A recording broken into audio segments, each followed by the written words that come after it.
Hello dear student.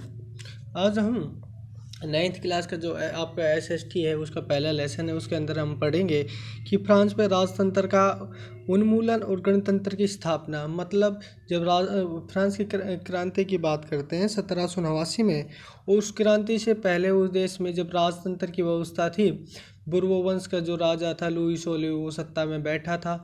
वो निरंकुश था और अपने कर्तव्यों के प्रति उदासीन था। और उसके राज के दौरान देश की जो जनता थी फ्रांस की, वो काफ़ी नकारात्मक रूप से उससे प्रभावित थी। और उस जिस तरह की उन्होंने कर की व्यवस्था बनाई हुई थी, जिस तरह के उनका शोषण किया जाता था, बेरोजगारी और महंगाई की मार उनके ऊपर लगी हुई थी। इस तरह के माहौल में फ्रांस की जनता थी, उन्होंने क्रांति की। और क्रांति करने के उपरांत जो वहाँ के दार्शनिक थे, उन दार्शनिकों ने अलग तरह का एक संविधान बनाने की कोशिश की और एक नया दृष्टिकोण से, जिसमें हर व्यक्ति के अधिकारों और हर व्यक्ति के कर्तव्य और हर व्यक्ति के लिए एक अवसर देने के लिए या विशेष अधिकार समाप्त करके जो एक वर्ग विशेष को मिले हुए थे, उन सभी चीज़ों को समाप्त करने के उपरांत एक नई व्यवस्था कायम करने के लिए उन्होंने काम किया।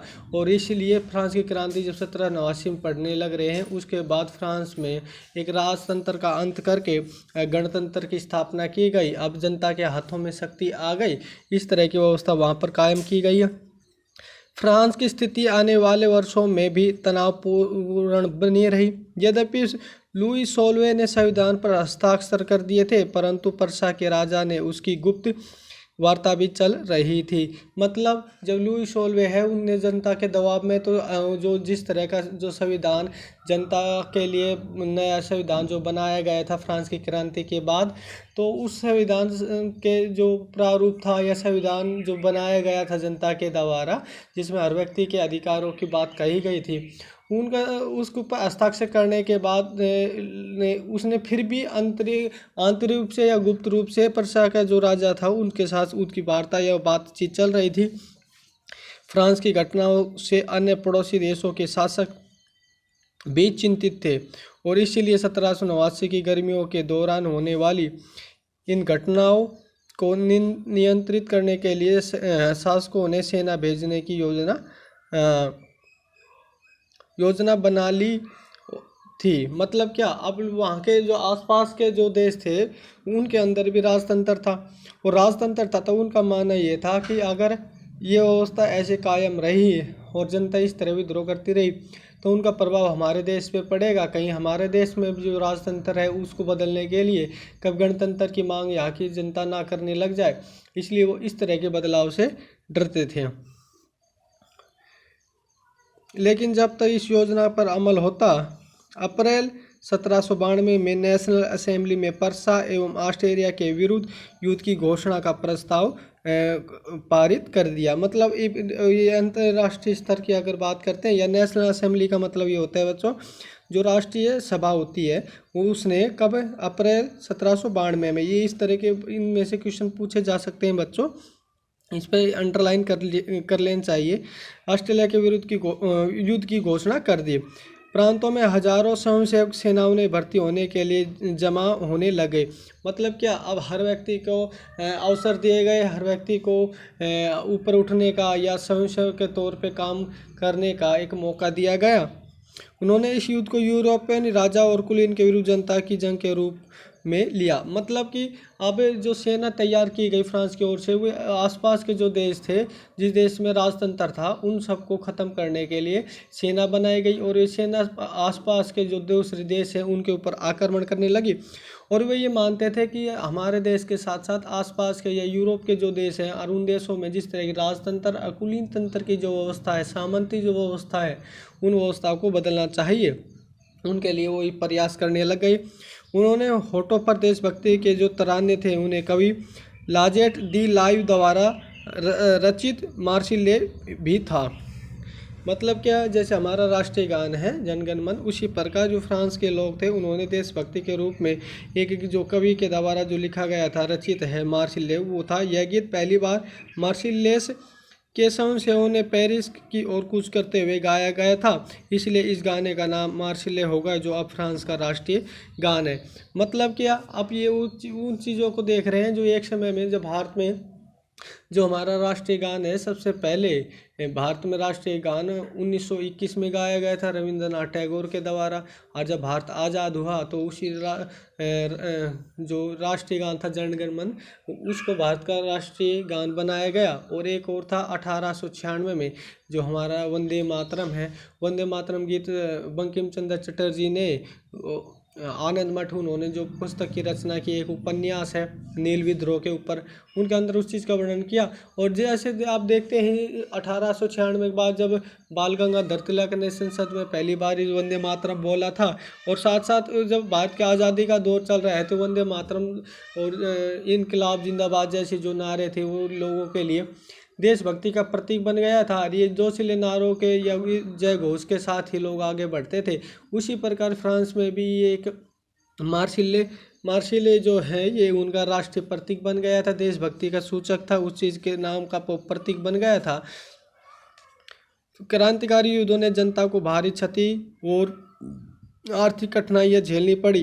जब युद्ध होंगे तो आर्थिक, सामाजिक और राजनीतिक हालातों में परिवर्तन आता है।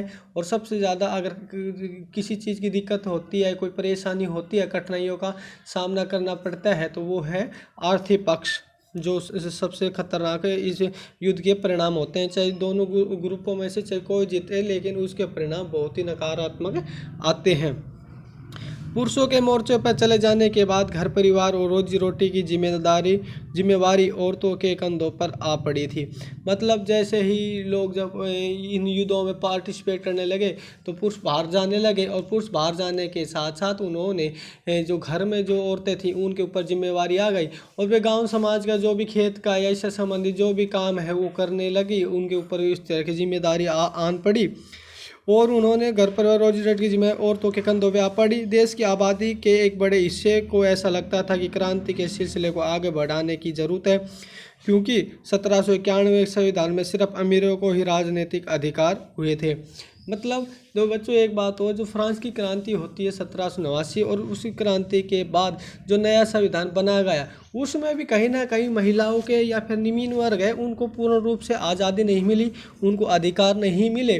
और इन अधिकार नहीं मिलने के कारण कुछ लोग ये मानते थे कि अभी से इस तरह का जो संघर्ष है इसको और आगे बढ़ाना चाहिए।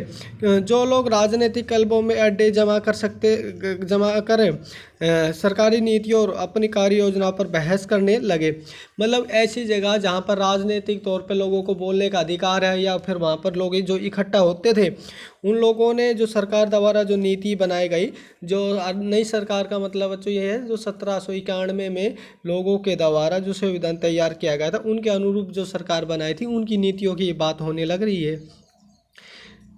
उन्होंने इनमें से जैकोबिन क्लब सबसे सफल था, जिसका नाम पेरिस के भूतपूर्व कॉन्वेंट ऑफ सेंट जैक के नाम पर पड़ा, जो एक राजनीतिक समूह का अड्डा बन गया था। इस पूरी अवधि में महिलाएं भी सक्रिय थी।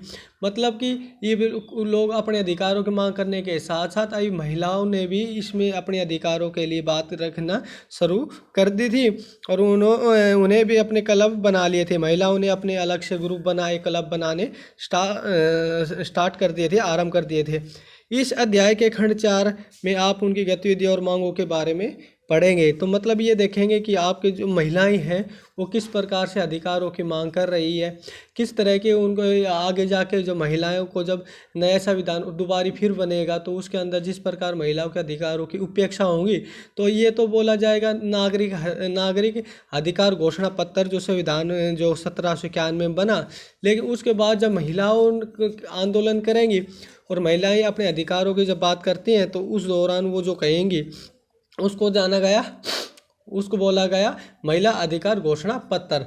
कि महिलाओं ने भी अपने अपने दृष्टिकोण से बात रखी, और उनका कहना ये था कि जब घर के जो भी काम होते हैं, खेत के काम होते हैं, आर्थिक सामाजिक जो भी कार्य जब पुरुष के द्वारा किए जाते हैं उसमें महिला अपनी महत्वपूर्ण भूमिका निभाती है। तो जब राजनीतिक अधिकारों की बात आती है तो वहाँ पर महिलाओं की उपेक्षा क्यों की जाती है, उसको निष्क्रिय महिला का दर्जा क्यों दिया जाता है।